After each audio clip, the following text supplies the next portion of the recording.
बिस्मिल्लाहिर्रहमानिर्रहीम the biology lectures मुंगा स्टार्ट Karur the chapter number second first year biological molecule chapter मुंगा स्टार्ट कराओ दागे मुंगा यो लेक्चर कराओ मुंगा पके बेसिक खबर कड़ी भी द कंडेंसेशन द हाइड्रोलिसिस और यो द्री प्रॉपर्टीज मुंगा दागे एक्सप्लेन करूल बाकी दी लक्षांत प्रॉपर्टीज पाती दी नन बागा डिस्कस कऊ और लक्षांत बर कार्बोहाइड्रेट इंट्रोडक्शन को और ब्याव मही तरह चैप्टर दगा से प्रोसीड को नुगो रही ताज दल तोड़ी कई कि द बायोलॉजी पोर्शन मुंगा स्टार्ट करे दे और पदे कि द चैप्टर नंबर 2 रावन दे और मुंगा कम यो टॉपिक रवान करो properties of biologic properties of water की मुंगे यो 3 प्रॉपर्टीज एक्सप्लेन करीवल और वस पर दे बाकी प्रॉपर्टीज वायु गो रही दल तथा सूर्य के मुंगा पदे की दगवेलिवल the polar nature of water దీని ఇలావ ముంగ యూనివర్సల్ సాల్వెంట్ వేలివల్ చి వాటర్ ది యూనివర్సల్ సాల్వెంట్ వేడే की योबल मुंग पदे के कोहेसिव फोर्सेस वेलिवल गोरे ताज दलता बलवली कई adhesive forces second fourth number चिकम प्रॉपर्टी दा आगा पदे की दा एडहेसिव फोर्सेस गोरे एडहेसिव फोर्सेस सते वेले कीगी ताज दलता वली कई ची एडहेसिव फोर्सेस वेले कीगी force of attraction between different types of molecule कलची the different type of molecules पमन्स की attraction force of attraction the force of attraction तमुंग सवायु adhesive forces वर्तवायु गुरे तास दजान सर पर एग्जांपल की होली कई for example force of attraction between the water of the container चिकम molecules दी दागे पमन्स की चिकम forces of attraction दी तमुंग सवायु एडहेसिव फोर्सेस बताओ गोरे जो मैंने सपोज दा यो कंटेनर दे और पदी की दलता मा वाटर मॉलिक्यूल प्लेस करी दी दलता पदी की वाटर मॉलिक्यूल दी उस गोरे ददी वाटर मॉलिक्यूल दा कंटेनर दे द कंटेनर मॉलिक्यूल दे ददी वाटर मॉलिक्यूल और द कंटेनर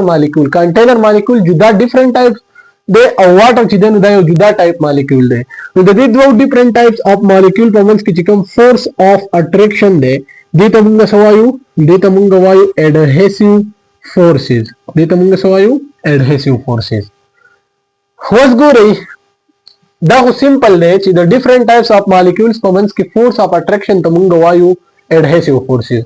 होस ता सुदल दा उपेजने ची द वाटर की दा एडहेसिव फोर्सेस द सद वजिन राजी नुगो रही ददी दल तद 2 रीजंस वाली कई तो वाटर की चिकम द वाटर ची द नूर मॉलिक्यूल सर एडहेसिव फोर्सेस जोड़ेगी तो दा भैया द पोलर नेचर दो जिने जोड़ेगी और द्वेन तासु बोली कई दा बदा हाइड्रोजन बॉन्डिंग दो जिने the water molecule the Noor molecule sir hydrogen bonding हम जोड़ो वाले शी दल तास 1 by 1 एक्सप्लेन कुम गोरे let's suppose the polar nature दा मुंगा डिस्कस को जे मैं लेट्स सपोज दल द वाटर मॉलिक्यूल दे और देखो दल त मौजूद दे HCl वस गोरे पदी HCl की दा क्लोरीन पार्शियल नेगेटिव दे और दा H पॉजिटिव से दा H से पार्शियल पॉजिटिव दे तो वाटर की ऑक्सीजन पार्शियल नेगेटिव दे और हाइड्रोजन से दे पार्शियल पॉजिटिव दे वस गोरे दा यो मॉलिक्यूल दे और दा बल मॉलिक्यूल दे दी HCl दी H पॉजिटिव और दा ऑक्सीजन दे O the water the O partial negative पमन्स की चिकम फोर्स ऑफ अट्रैक्शन दे दा यो जुदा मॉलिक्यूल दे और द जुदा मॉलिक्यूल दे ददी बॉन्ड पमन्स की जिकरा कम फोर्स ऑफ अट्रैक्शन जोड़ शो दे तमुंगा सवायु एडहेसिव फोर्सेस वस गो रही द फोर्स तसे दो जिने जोड़ शो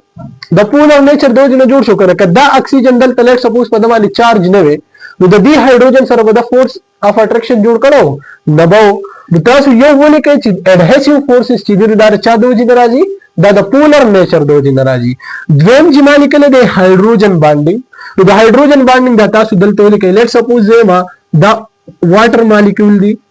और दल तास यो मॉलिक्यूल वली कई OH और C2H5 द इथाइल अल्कोहल ले यो मॉलिक्यूल ले वस गो रही द वाटर द चिकम ऑक्सीजन दे द पार्शियल नेगेटिव दे دا हाइड्रोजन چې دا پارشل پازیټیو دی او دا اکسیجن سره پارشل نیگیټیو دی. د هایدروجن بانډینګ ډیفینیشن مونږ څنګه کړو؟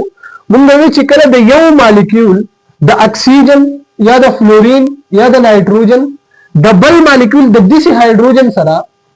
چې هغه یا د اکسیجن سره کنیکټ دی یا د فلورین سره کنیکټ دی یا د نایټروجن سره کنیکټ دی، نو د یو مالیکول د اکسیجن او د بل مالیکول د دې هایدروجن په منځ کې چې کوم فورسز اف اټریکشن دي ته مونږ سوایو هایدروجن بانډینګ ورته وایو. نو دلته تاسو وګورئ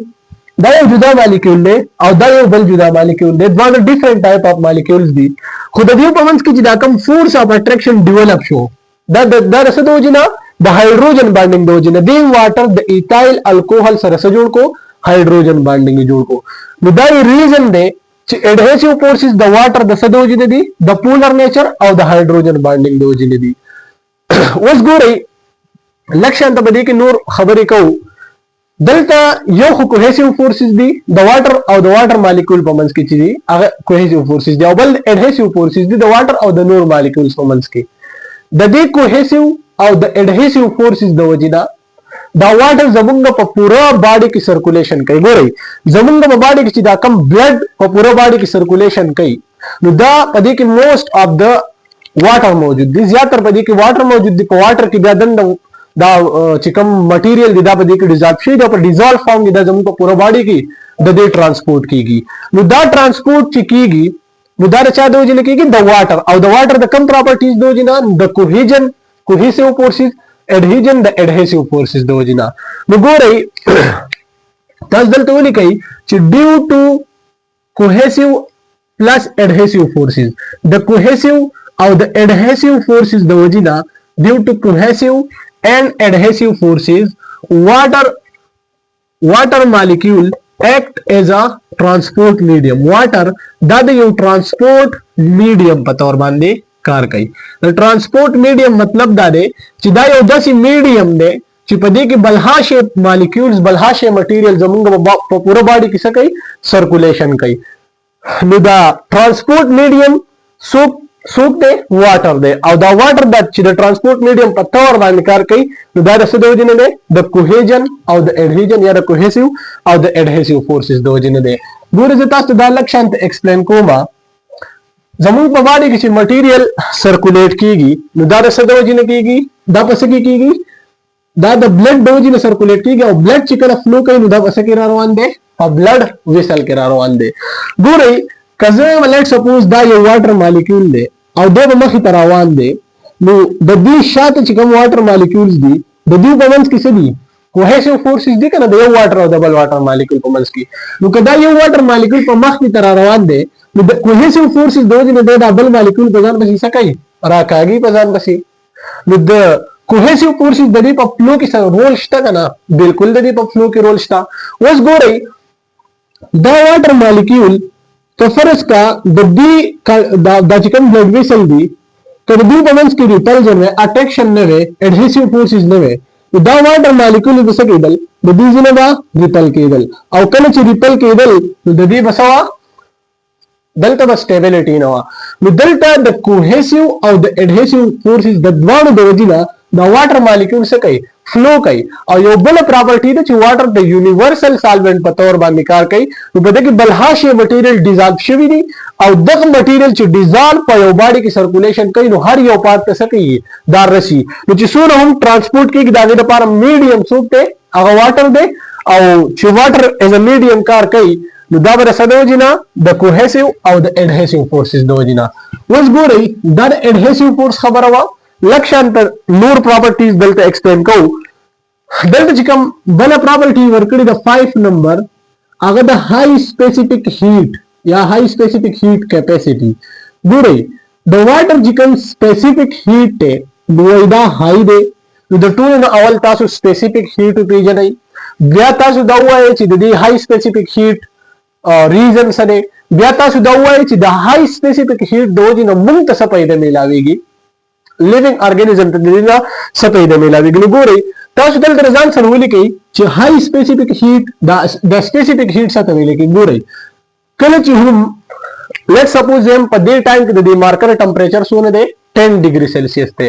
که زه د دې مارکر ټمپریچر سیوا کول غواړم نو دې له څه ورکوم heat polar kum. Let's suppose them the marker mass soon de 1 gram de. Let's suppose paraska the marker mass 1 gram de. Our time the temperature soon de 10 degree Celsius de. Kazara temperature the 1 gram marker temperature the 10 degree Celsius na 11 degree Celsius ta bozam malaba heat pakari was soon amount of heat chi pakar de.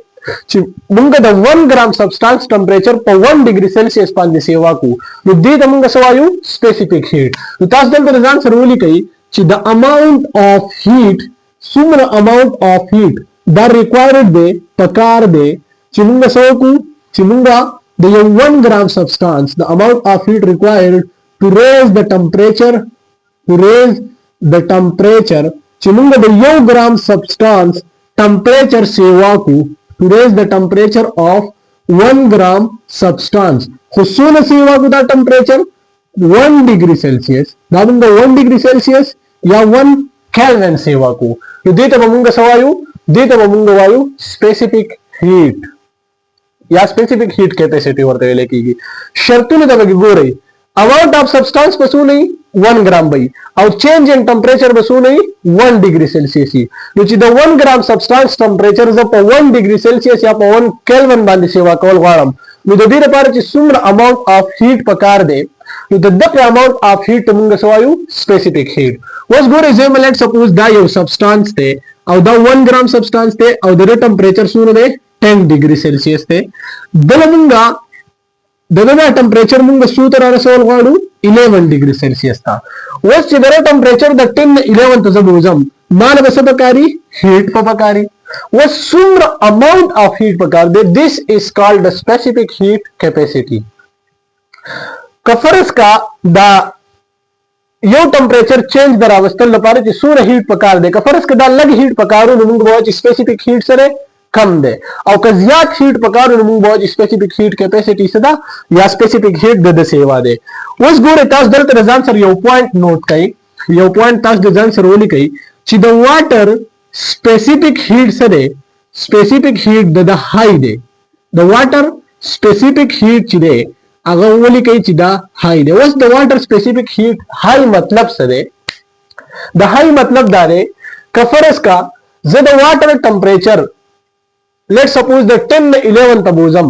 nu dalta ji soon amount of heat pakar de agaba su nahi agaba sewa ziyad amount of heat pakare nu padi book ki yo da sentence likhale re wo the bi khabari matlab da re chi the water specific heat high de nu the bi matlab da de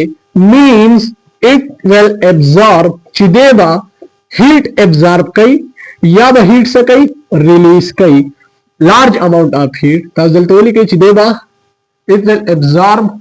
or release large amount of heat with little change in temperature. The sentence लिखले पर देवा निजान लग पुआ कई गोरे वो एक फर्ज का वो दे खबर मतलब दा दे चिदा वाटर बा large amount of heat absorb कई और या बे release कई खुचिकल पदी वाटर की चिकम पर टेम्परेचर की चेंज राजिन वैदा बडेर जात सही कम बे गोरे देता मुंगा दा खबर एक्सप्लेन करी द वाटर स्पेसिफिक हीट सदे हाई दे नु कजल लेट सपोज द वाटर टेम्परेचर द 10 11 तबोजम नु ददर पारबा high amount of heat absorb कोल वाडी लार्ज अमाउंट ऑफ हीट बदे एब्जॉर्ब कई नु का फर्ज का ददरा टेम्परेचर जो वापस द 11 ने 10 तरावलम युदेवसी चल गई हीट पर रिलीज कई मुझे 10 हीट द 10 द 11 डिग्री सेल्सियस टेम्परेचर पूरी एब्जॉर्ब करऊ अकामर हीट को दे रिलीज के चिकले दे 11 नचर तराजी 10 डिग्री सेल्सियस तराजी नुदल द हीट सेवा एब्जॉर्ब की गई और टेम्परेचर की चेंज सराजी देर ज्यादा लग रहा जी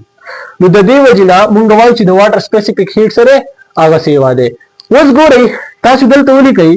ची द दी heat capacity unit Basai the specific heat unit te joule per gram per degree Celsius या तास उन्हीं कई joule per gram per Kelvin दार दसरे unit te तो तास उधरी water the specific heat value उगो रही with the water specific heat capacity चिकम value the specific heat of water वैदा बराबर दे the 1 calorie per gram per degree Celsius ګورئ اوس ښه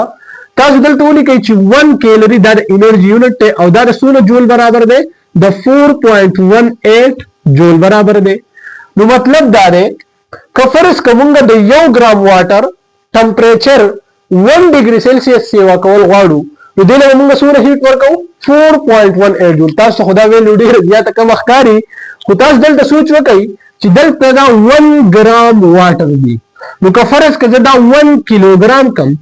1 کیلوګرام کم نو دا به شي دا به 1000 کیلوري شي په 1 کیلوګرام کې 1000 ګرام دی کنه نو چې د 1 ګرام د لپاره 1 کیلوري پکار دی نو د 1000 ګرام د لپاره به څونه شي نو 1000 کیلوریز به شي او چې 1000 کیلوریز شو نو 1000 لا 4 کې ضرب ورکړي نو دا به شي 4000 چې 4 کې تاسو ملټیپلای کړئ د 0.18 ته به دا ویلیو د دې د وجې نه به دا ویلیو لږ شانته سیوا راځي نو 4000 جول د 1 کیلوګرام اف واټر چې موږ ټمپریچر په 1 ډیګري سیلسیس باندې سیوا کوو نو دې له وسوله هیټ پکاري 4000 جول نو دا ډیر زیاته های ویلیو ده. اوس ګورئ ښه د دې های سپیسیفیک هیټ کیپیسټي اف واټر لا لیوینګ ارګانیزم ته څه پیدا ګورئ زمونږ په باډي کې موږ ویلو چې 70 نواخلا او د 90% پورې په دې کې واټر موجود دی په لیوینګ ارګانیزم په باډیز کې. نو که فرض کا د دې واټر د سپیسیفیک هیټ کیپیسټي کم وي نو بیا به زمونږ په باډي کې چې کم واټر موجود دی هغه به لږ شانته هیټ ابزارب کوو او ټمپریچر به یې څه کېدو زیات به سیوا کېدو نو زمونږ چې د باډي ټمپریچر سیوا شو نو زمونږ باډي اکټیویټیز به څه شي هغه به ډسټرب شي نو لایف په بیا سو پاسبل به نو زمونږ د باډي که هر څونه هیټ ابزارب کی خو الته په واټر کې څه کېږي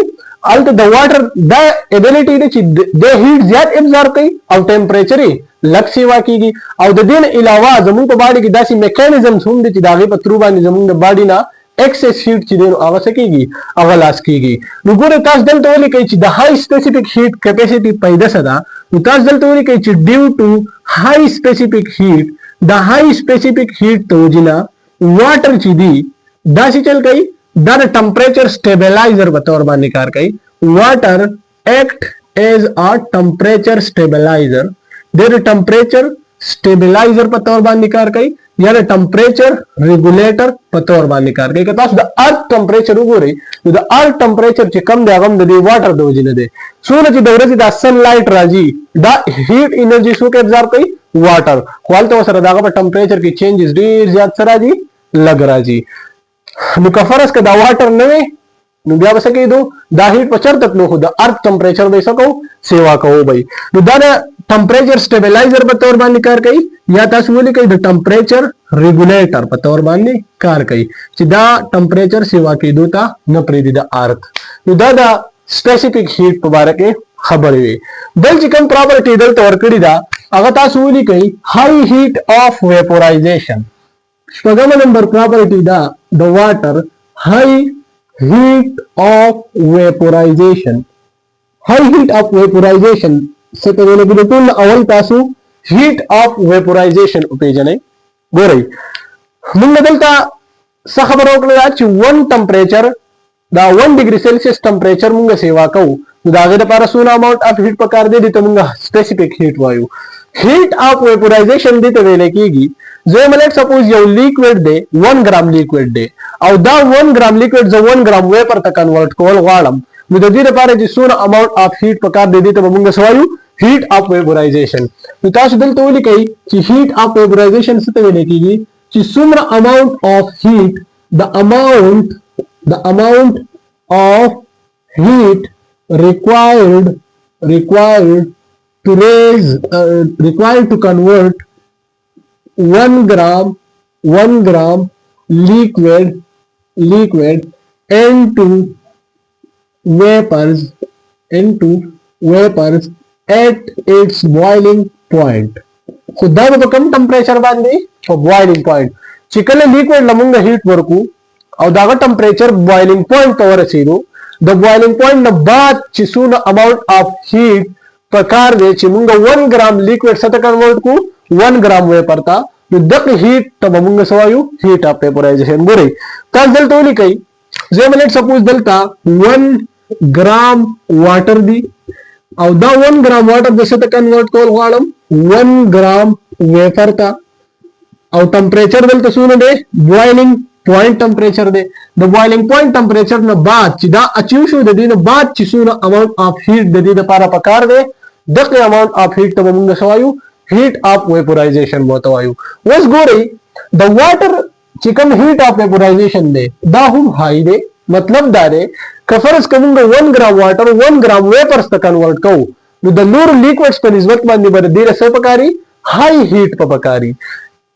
لارج اماونت اف هیټ په پکاري. نو تاسو دلته ولیکئ چې د واټر د دې هیټ اف ویپورایزیشن هم څه دی هیټ اف ویپورایزیشن هم د دې های دی د واټر هیټ اف ویپورایزیشن هم څه دی دا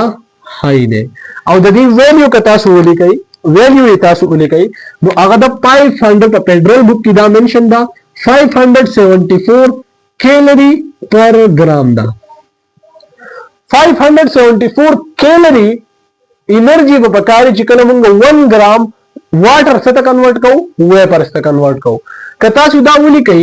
که دا تاسو جول ته واړوئ نو د جول کې به دا 574 به 4.18 سره ملټیپلای کوي نو د دې نه چې څه ویلیو رااله نو دا به شي جول پر ګرام. دا به تاسو جول ته څنګه اړوئ چې دا 574 به سره ملټیپلای کوي دا 4.18 سره ملټیپلای کوي. اوس ګورئ د های هیټ اف ویپورایزیشن پیدا سره ګورئ کله چې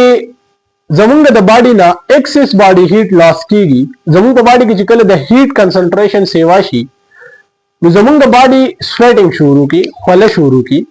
کله چې دا سویټینګ وشي لیټ سپوز دا پورز دي دا سویټ د باډي د سرفیس ته راووتل نو دا سویټ چې کله ایواپوریټ شي نو د دې ایواپوریشن د وجې نه بلها شي لارج اماونت اف هیټ زمونږ د باډي نه شي اگر لاس شي. دغه شان دي په پلانټس کې د ټرانسپایریشن په ذریعہ باندې کله چې دا غنه واټر لاس کیږي نو د واټر لاس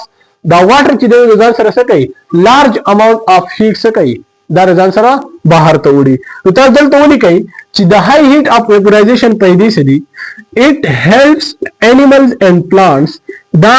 انیملز او پلانٹس نه پدې کې هیلپ ورکوي اٹ هیلپس انیملز اینڈ پلانٹس ټو گیٹ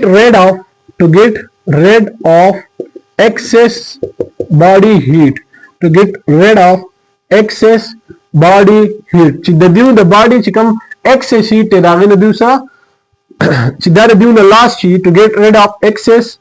body heat په کم پروسیسونو کې په انیمل کې سویټینګ کیږي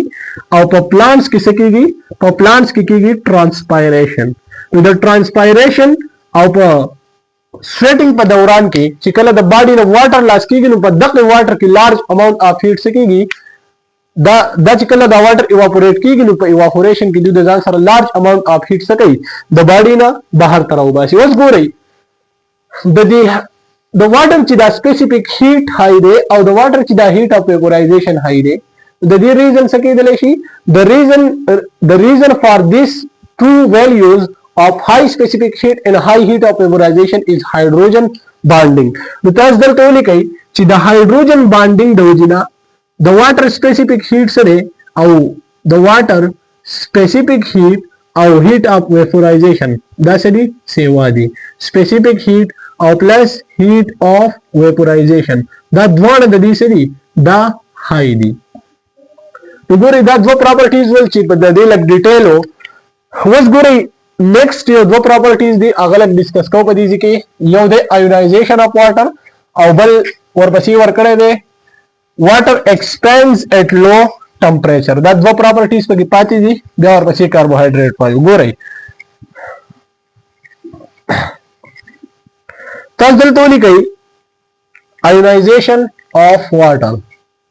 آیونایزیشن د ټولو نه اول آیونایزیشن وپېژنئ چې آیونایزیشن څه ته ویلی کېږي. ګورئ کله چې د یو مالیکول سپلیټینګ کیږي پازیټیو او نیگیټیو آینز ته دې پروسس ته موږ څه وایو آیونایزیشن ورته وایو. نو ګورئ تاسو دلته ولیکئ د ډیسوسییشن یا سپلیټینګ ډیسوسییشن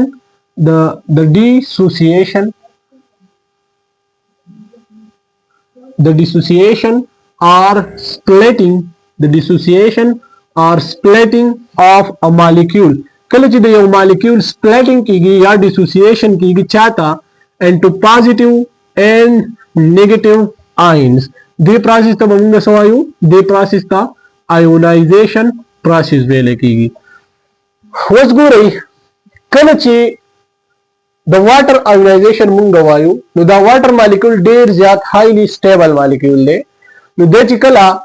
H positive और H negative ion का स्प्लिट कौन उधर दीदा पार बहुम सपकारी large amount of energy को पकारी no दस दल तो नहीं कही चिकन water ionize कीगी if water ionizes no दीदा पार बसपकारी large amount of heat porla पकारी the water highly stable molecule ले the matolu the paraba large amount of heat say daba pakari au kalachi water ionize shi kalachi water ionize shi if water ionize no deba sab produce kai deba equal amount of H positive plus OH negative ion produce kai चिसून H positive दी द कामरबा OH negative ion जुड़ी गई देखा चाहिए water molecule splitting की गई hydroxide ion बहुम one produce की गई और H पॉजिटिव बहुम वन प्रोड्यूस की गई का 10 माती गई 10 हाइड्रोक्साइड और 10 हाइड्रोजन आयन में प्रोड्यूस की गई वस गो रही तसदल तो नहीं कही चिपा 25 डिग्री सेल्सियस बांधे पर 25 डिग्री सेल्सियस बांधे पर रूम टेम्परेचर बांधे देर ज्यादा लग वाटर मॉलिक्यूल्स चिदेनो आवश्यक की गई अगर डिसोसिएट की गई तसदल तो नहीं कही very small number of water molecule देर ज्यादा लग number of water molecules चिदी अगर चीजें नो अगर डिसोसिएट की या आयोनाइज की H positive और OH negative आयन का गुरु से लेट सपोज पर 25 डिग्री सेल्सियस बांधी द वाटर से तमाचुअल H positive था और OH negative आयन तमाचु द नॉर्मली पर रूम टेम्परेचर बांधी की chicken the water H positive OH negative तमाचुअल नुदा कमी रिएक्शन शो फॉरवर्ड खुदा H पॉजिटिव और OH नेगेटिव वापस राइज की और दिवसा जोड़े वाटर जोड़े तो चिकन दा द्वारा रिएक्शन अब उसे डायरेक्शन की तो जो टाइम दे राशि ची दे द्वारा रेट ची देन आगा से शी इक्वल शी दे द्वारा रिएक्शन स्पीड ची देन आगा इक्वल शी तो पदी जे की तासु बोली के ची डेल्टा पदी की equilibrium establish equilibrium delta produce she पर 25 डिग्री सेल्सियस पानी बट देर ज्यादा small number of water molecules दबसे की आयोनाइज की H पॉजिटिव OH नेगेटिव था और दब वापस कंबाइन की वाटर में जोड़े दिया बदा वापस डिसोसिएट की और दका शांति बदा सिलसिले रावा नहीं पर इक्वल रेट पानी बदा द्वारा से की द्वारा पर सुने बा परफॉर्म की गोस गो रही कल जी द वाटर डिसोसिएशन की H पॉजिटिव था और OH नेगेटिव था जमुंग बॉडी यो फैक्टर था सुवाए pH नु pH दे अगर दे दो आयंस दो जिना इफेक्ट की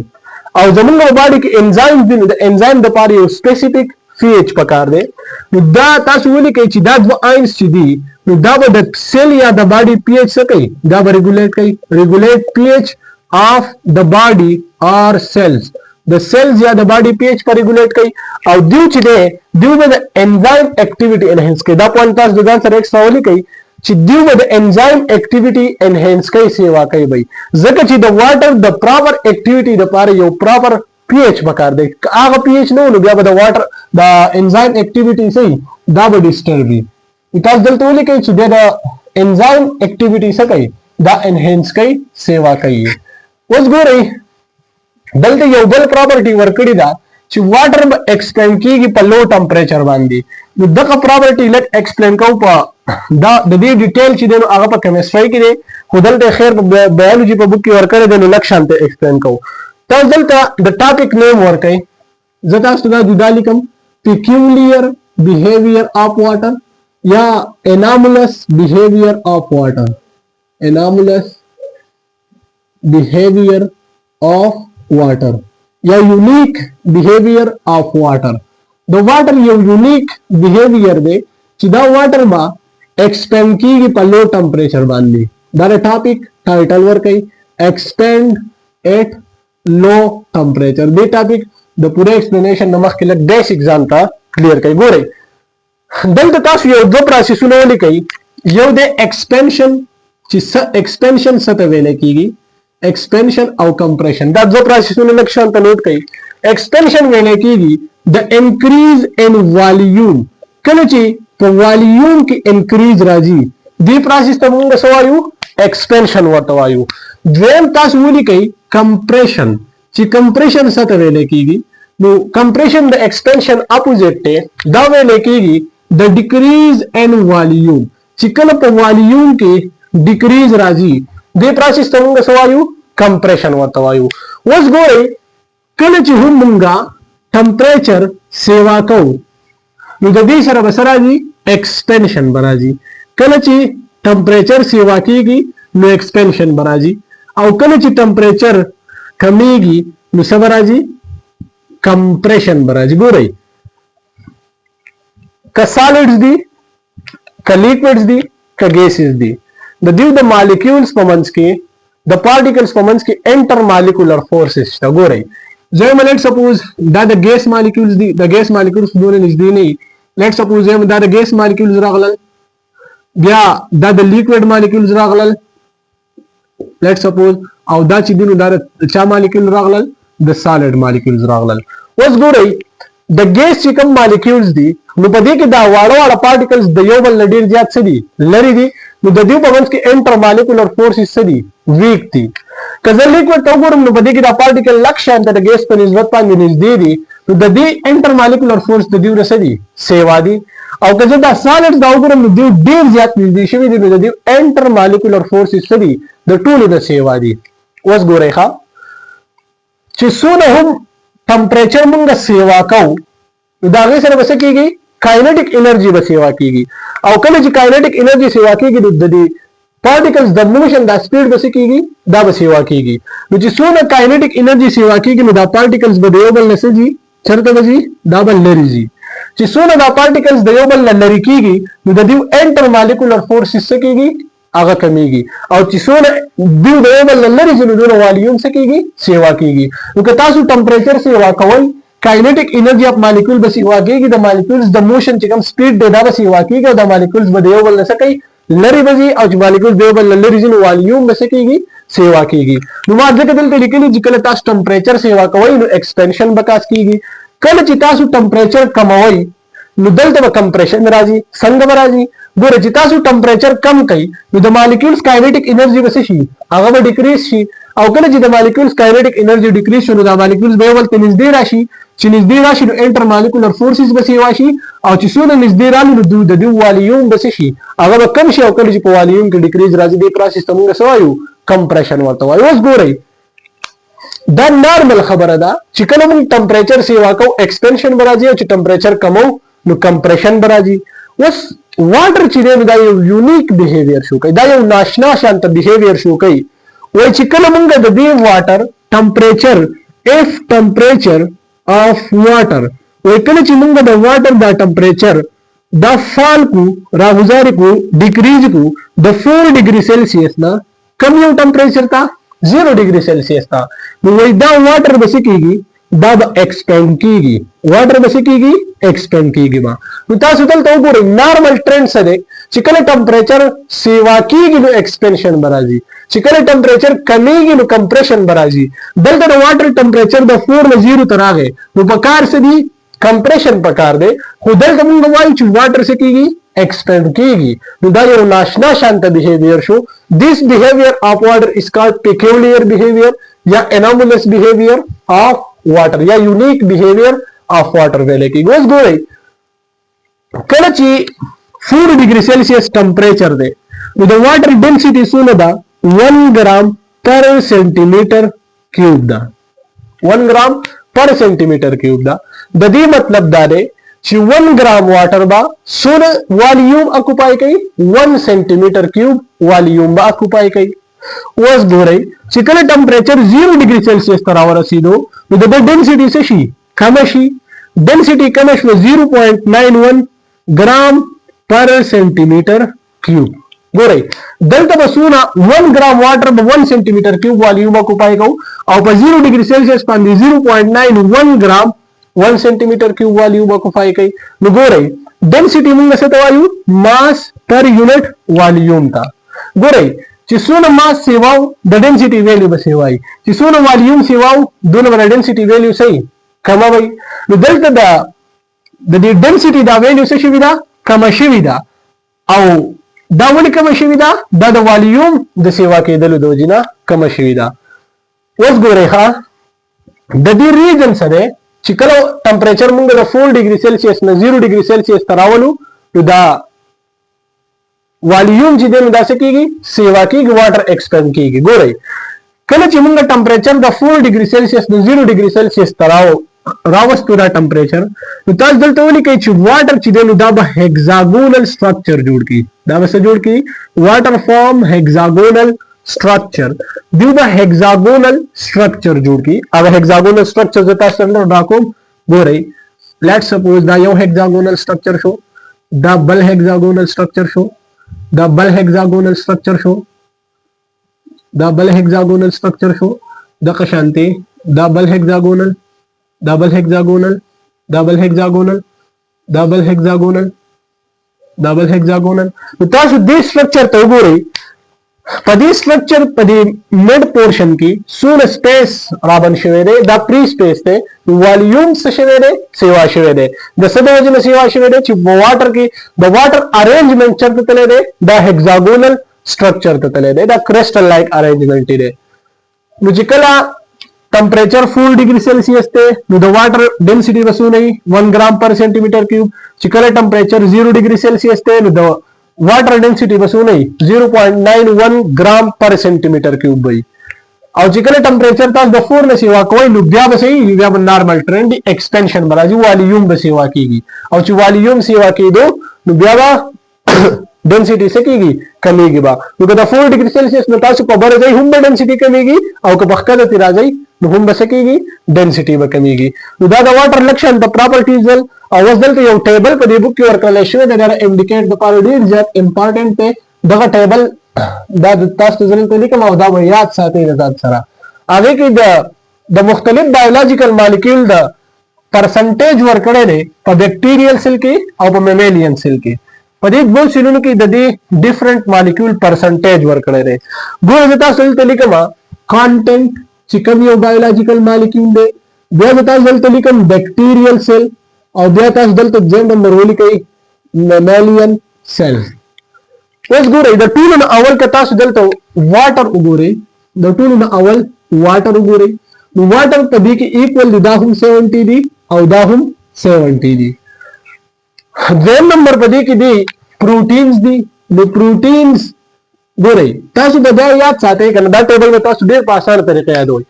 دا د ځوان سره یاد ساتئ چې دا اولنې کم سیل دی بیکټیریل سیل او ځین کم سیل دی میمالیان سیل. ګورئ اوس په دې پروټین کې دا پروټین په بیکټیریل سیل کې څونه دي 15% او په میمالیان سیل کې څونه دي 18% دي. اوس ګورئ ښه دا پی چې د دې د پیپټین سره سیمیلریټیز خوري دا پی نو د دې پی نو اخلي اولنې پیپټین شو او بیا ورپسې په دې کې ای دی نو د ای به تاسو والی 18 واخلئ. بیا ورپسې تاسو ولیکئ دریم نمبر دی کاربوهایډریټس. نو ګورئ کاربوهایډریټس چې دي هغه دی 3% دي او بیا ورپسې دا به سره یو سیوا کوئ 4. بیا ورپسې دی لیپیډز څلورم نمبر دی لیپیډز. نو لیپیډز چې دي هغه څه کوئ د دې 3 نه یو کم کوئ دا به شي 2% او د 4 نه یو کم کوئ دا به شي 3% به شي. بیا ورپسې چې دی هغه دی ډي ان اے د ډي ان اے چې کوم کنسنټریشن دی نو دا 1 کم کوي دا به شي 2%. دا 1 کوي دا 1 کم کوي نو دا به شي 1%. او دا یاد ساتئ چې په میمالیان سیل کې د ډي ان اے کنسنټریشن څونه دی 0.25% دی. خو ورپسې تاسو ولیکئ آر ان اے د آر ان اے د څونه د آر ان اے تاسو دلته ولیکئ چې په بیکټیریل سیل کې به دا 6% دي او دې خو به دا څونه 1.1% پي. بیا ورپسې تاسو دلته ولیکئ انزایمز او هارمونز او اتم نمبر ولیکئ ان ارګینیک آینز. ګورئ ښه دا یاد ساتئ اولنې نمبر واټر او دا دوه چې کوم لاست والی دي دا د دې کنسنټریشن سیم دی دا 2 او دا سره 1 او 1%. دا اولنې واټر او دا اخري دوه چې دي دا خو به تاسو په دې طریقه یاد کړئ. د پروټین دا 15-18 شو بیا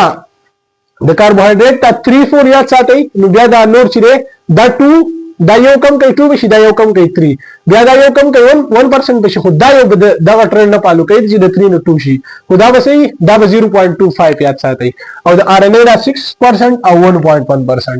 دا ټیبل هم تاسو یاد ساتئ. خو اوس ګورئ دلته لږ شانته د کاربوهایډریټ انټروډکشن کوو د کاربوهایډریټ شروعات کوو چې لږ شانته انټروډکشن د دې وشي بیا به نور ایکسپلینیشن ورپسې لیکچر کې کوم ان شاء الله.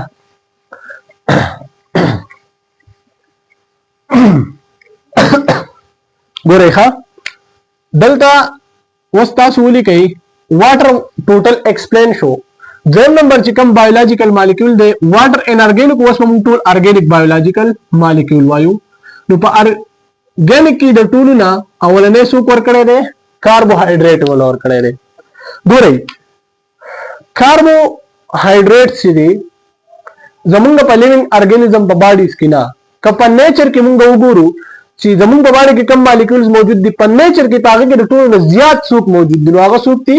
کاربوهایډریټس دي. نو ګورئ تاسو دا ولیکئ چې کاربوهایډریټس دي دا موست ابنډنټ ارګینیک بایولوژیکل مالیکولز دي. موست ابنډنټ ارګینیک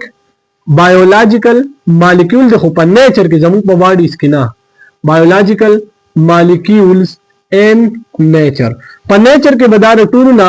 موست ابنډنټ ارګینیک بایولوژیکل مالیکولز. ګورئ که په ارث باندې تاسو ګورئ یا په نیچر کې تاسو ګورئ نو په دې کې د ټولو نه زیات چې کوم ان ارګینیک والا کیټګوري والا مالیکول د زیات چې کوم موجود دی هغه څوک دي واټر دي. خو که تاسو بیا په بایولوژیکل مالیکول کې په ارګینیک بایولوژیکل مالیکول کې ګورئ نو په نیچر کې د ټولو نه زیات څوک موجود دی هغه کاربوهایډریټ دی. اوس ګورئ ښه تاسو دلته ولیکئ چې دا کاربوهایډریټ دا بایولوژیکل مالیکولز دي دا بایولوژیکل مالیکولز دي چې دا د څه نه جوړ شوي دي مینلی کمپوز شوي دي کمپوزډ اف دا جوړ شوي دي مینلی د دریو ایلیمنټس نه او هغه درې ایلیمنټس څوک دي کاربن دی هایډروجن دی او اکسیجن دی. اوس ګورئ د دې کاربوهایډریټس یو ډیفینیشن خو موږ له پکار دی کنه چې موږ وایو چې دا کاربوهایډریټ داسې مالیکول دي. نو د کاربوهایډریټ د ډیفینیشن لپاره دوه کانسپټ یوز شوي دي. ګوره یو د کاربوهایډریټ د ایکسپلینیشن لپاره یوز شوی دی کلاسیکل کانسپټ چې کوم اولډ کانسپټ د کاربوهایډریټ په باره کې هغه ته ویل کېږي کلاسیکل کانسپټ. نو کلاسیکل کانسپټ تاسو ولیکئ چې دا اولډ کانسپټ د کاربوهایډریټس په باره کې. نو کلاسیکل کانسپټ د کاربوهایډریټ په باره کې څه دی کلاسیکل کانسپټ دا دی وای کاربوهایډریټس چې دي وای دا هایډریټس اف کاربن دي کاربوهایډریټس آر هایډریټس اف کاربن وای دا کاربن هایډریټس دي. اوس د هایډریټس اف کاربن مطلب څه دی د دې خبرې مطلب دا دی مینز چې په کاربوهایډریټ کې څه موجود دي اټ کنټین کاربن په دې کې کاربن موجود دی د کاربن سره سره پکې څوک موجود دي کاربن along with hydrogen and oxygen په دې کې د کاربن موجود دی د کاربن سره سره هایډروجن او اکسیجن هم موجود دي. خود په کاربوهایډریټ کې چې کوم دا هایډروجن او اکسیجن ریشیو دا وای دا ریشیو به سیمیلري څنګه چې د هایډروجن او د اکسیجن ریشیو دا په واټر کې. نو ما تاسو دلته ولیکل چې کاربوهایډریټ contain carbon along with hydrogen and oxygen but in the same ratio نو د دې ریشیو به same وي but in the same ratio is that of water چې څونه ریشیو د هایډروجن او د اکسیجن په واټر کې دا د قشانت ریشیو به د هایډروجن او د اکسیجن دا په کاربوهایډریټس کې همي. اوس ګورئ دلته لږ شانته د ایکسپلینیشن کوو چې د واټر هایډروجن او اکسیجن ریشیو او د کاربوهایډریټ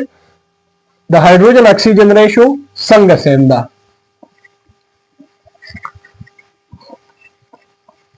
ګورئ که تاسو واټر ته وګورئ نو په واټر کې د واټر فارموله څه ده H2O ده.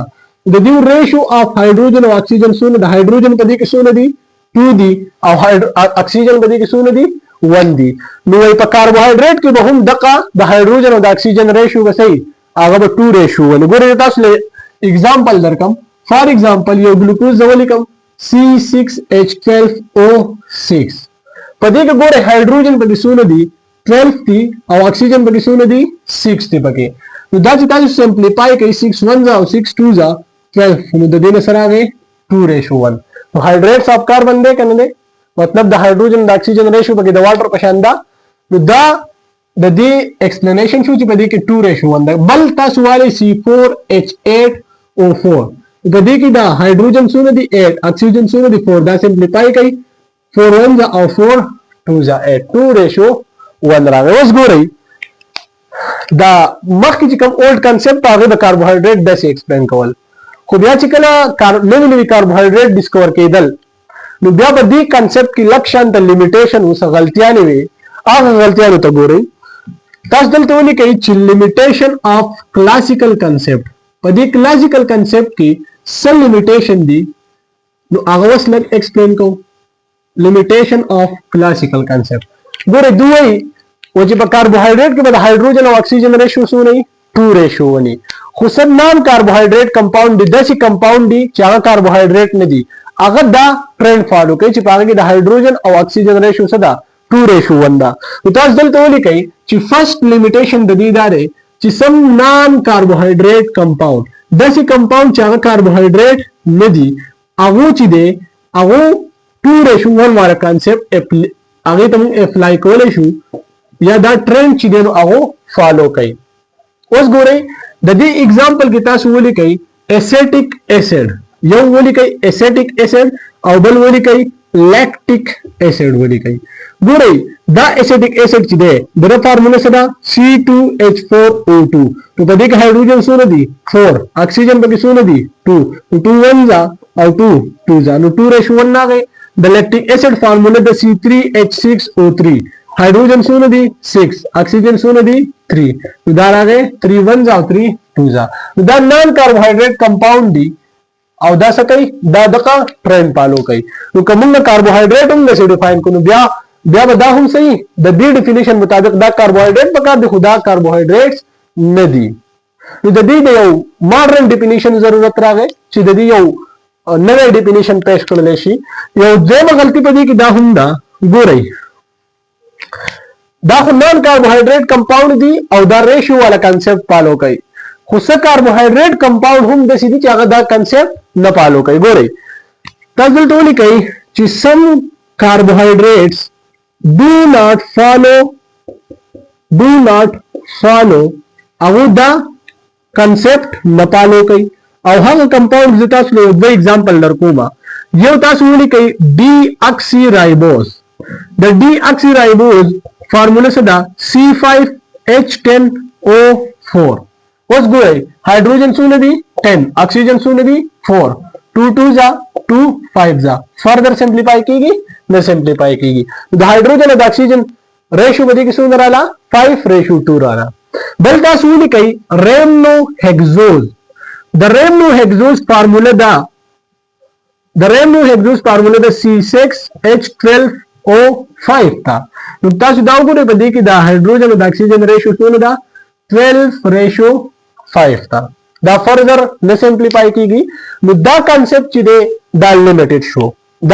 मतलब 200 कार्बोहाइड्रेट तपारे अप्लाई की गई और 200 कार्बोहाइड्रेट तपारा न अप्लाई की गई नुता सोली कही कि सो classical concept the limited show मुंग त देयो बल कांसेप्ट जरूरत रागे च मुंग त पूरा कंप्लीटली कार्बोहाइड्रेट एक्सप्लेन की क्लासिकल कांसेप्ट से शो द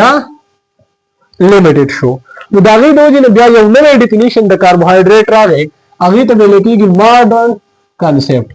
उतार जल तो रजान सर जे मोली कही कि द कार्बोहाइड्रेट पबारे की मॉडर्न कांसेप्ट सदे मॉडर्न कांसेप्ट अबाउट कार्बोहाइड्रेट जेम नंबर ता सोली कही मॉडर्न कांसेप्ट ऑफ कार्बोहाइड्रेट्स या अबाउट कार्बोहाइड्रेट्स गो मॉडर्न कांसेप्ट मुंग तो वही द कार्बोहाइड्रेट्स सीधी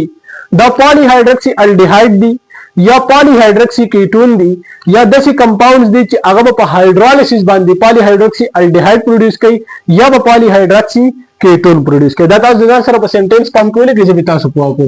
गोरे वही कार्बोहाइड्रेट्स दी वहीदा से दी वहीदा हुआ पॉलीहाइड्रोक्सी अल्डिहाइड दी या दा से दी पॉलीहाइड्रोक्सी अल्डिहाइड दी और या द कार्बोहाइड्रेट्स दी द पॉलीहाइड्रोक्सी कीटोन दी पॉलीहाइड्रोक्सी अल्डिहाइड दी और पॉलीहाइड्रोक्सी कीटोन दिया या दे वही چې دا داسې compound دي are those compound دا داسې compound دي چې کله د دې compound which on hydrolysis چې کله موږ د دې compound hydrolysis کوو نو په hydrolysis په process کې به دوی څه کوي دوی به polyhydroxy aldehyde produce کوي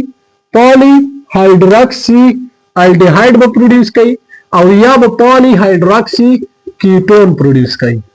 دا د دې definition شو د دې explanation د وخت کې دی د هر یو ټرم ته وګورئ کتا سو polyhydroxy aldehyde وګورئ let suppose ګورئ polyhydroxy aldehyde ته تاسو دې ټرم ته وګورئ نو دې ټرم ته ګورئ په دې کې د poly مطلب دی many په دې کې د poly مطلب څه دی many د hydroxy مطلب څه دی OH group او aldehyde چې دی نو دا یو functional group دی او هغه functional group څه دی C double bond O او H اوس ګورئ وای کاربوهایډریټ polyhydroxy aldehyde دی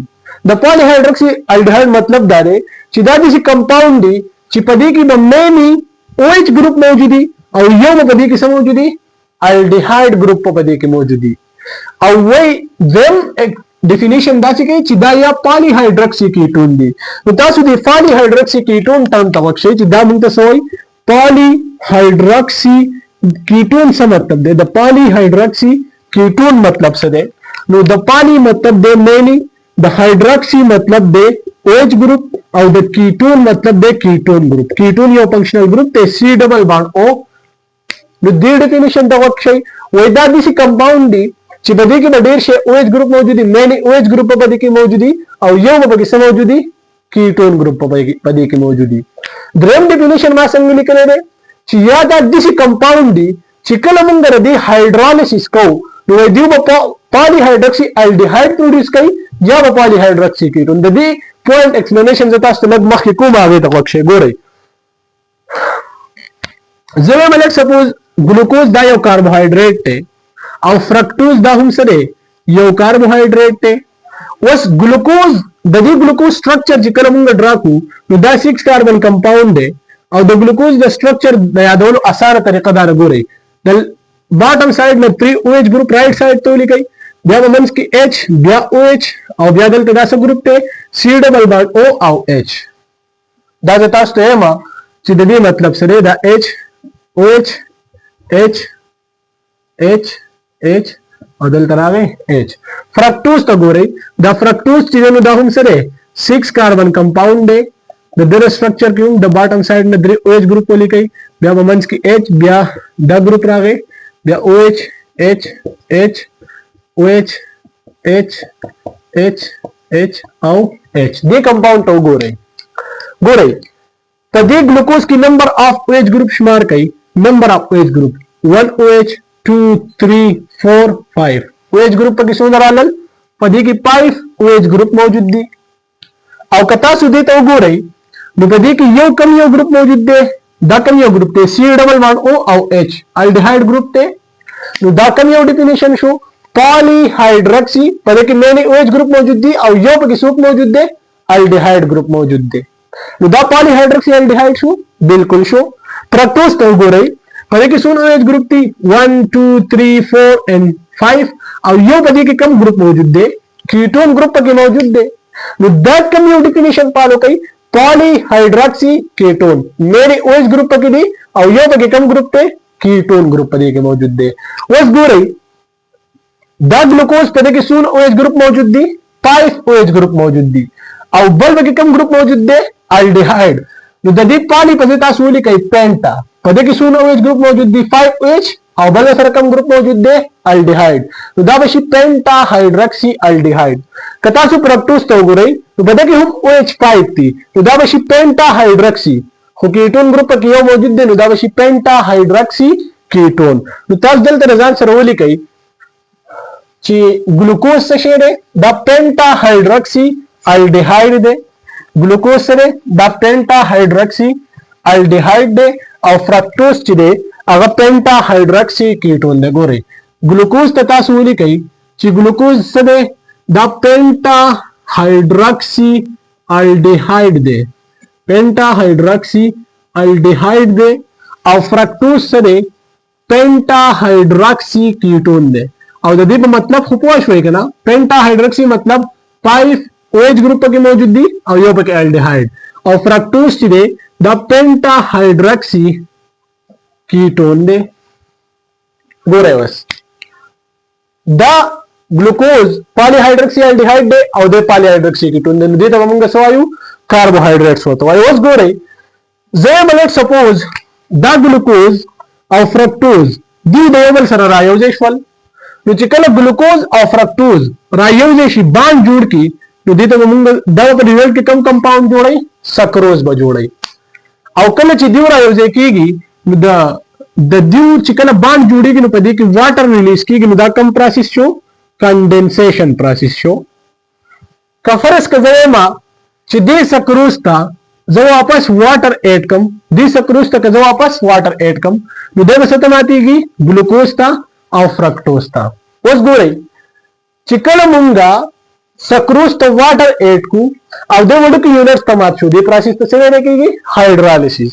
خو چې کله د دې کمپاوند مونږه هایدرالیسیس وکړو نو یو ګلوکوز پروډوس کو او بل څه پروډوس کو فرکټوز پروډوس کو او تاسو دلته ولیدل چې ګلوکوز سره دا پینټا هایدروکسی الډیهایډ دی مطلب پالی هایدروکسی الډیهایډ دی او دا فرکټوز سره دا پینټا هایدروکسی کیټون دی یا پالی هایدروکسی کیټون دی نو دا یو کمپاوند دی چې په هایدرالیسیس باندې د څه پروډوس کوي پینټا هایدروکسی الډیهایډ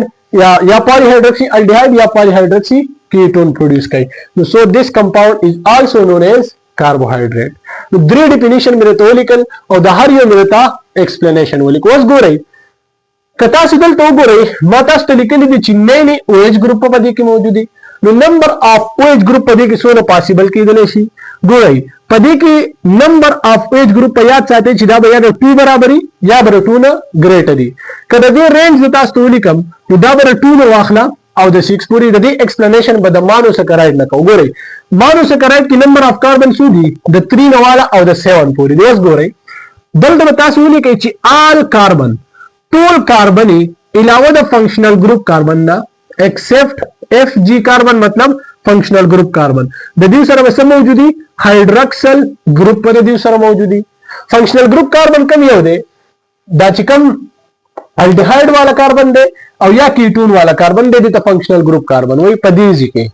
نو د فنکشنل ګروپ کاربن سره به OH نه موجود او د دې علاوه چې څونه هم کاربن دي د هر یو کاربن سره به سم موجودي یو OH ګروپ په دې سره موجودي وګورئ چې څونه لیټ سپوز په دې کې مینیمم نمبر اف کاربن په کاربوهایډریټ کې څونه دي 3 په مانوسکراید کې نو چې 3 دي نو یو په دې کې فنکشنل ګروپ کاربن راغی نو ځکه کې OH ګروپ راغل نو په دې کې یا به OH ګروپ د 2 برابرۍ او یا به 2 نه سی وای میکسیمم په مانوسکراید کې څونه نمبر اف کاربن دي 7 نو په دې کې یو فنکشنل ګروپ کاربن شو او باقي چې څونه کاربن دي دا به سره OH ګروپ دي نو دا به شي 6 نو رینج څونه راغی د 2 نه واخلا او د 6 پورې راغی تاسو دلته ولیکئ چې کاربوهایډریټ ته دویم نوم ویل کېږي کاربوهایډریټ ته it is also called saccharide saccharide دې ته ویل کېږي او دا د لیتن یو د لیتن ورډ نه راغلی دی او دا لیتن ورډ نیم څه دی سیکرم او د سیکرم مطلب دی شوګر او د شوګر صحیح د دې سویټ ټیسټي د موست اف د کاربوهایډریټ سویټ ټیسټي د دې وجه نه دې ته څه ویل کېږي سیکرایډ ورته ویل کېږي نو ګورئ په دې ټاپک کې صرف او صرف موږ د کاربوهایډریټ انټروډکشن وکړو او ان شاء الله تعالی په نیکسټ لیکچر کې به بیا موږ د کاربوهایډریټ کلاسیفیکیشن وایو چې کاربوهایډریټ درې ګروپس ته درې کیټګریز ته کلاسیفای شوي دي مانوسکراید اولیګوسکراید او پالیسکراید او بیا چې مخکې ته کم پروټینز دي لیپډز دي نیوکلیک ایسډ دي نو هغه په ډیټیل سره وایو نن پورې دا انف ته او بیا ان شاء الله نیکسټ لیکچر وایو السلام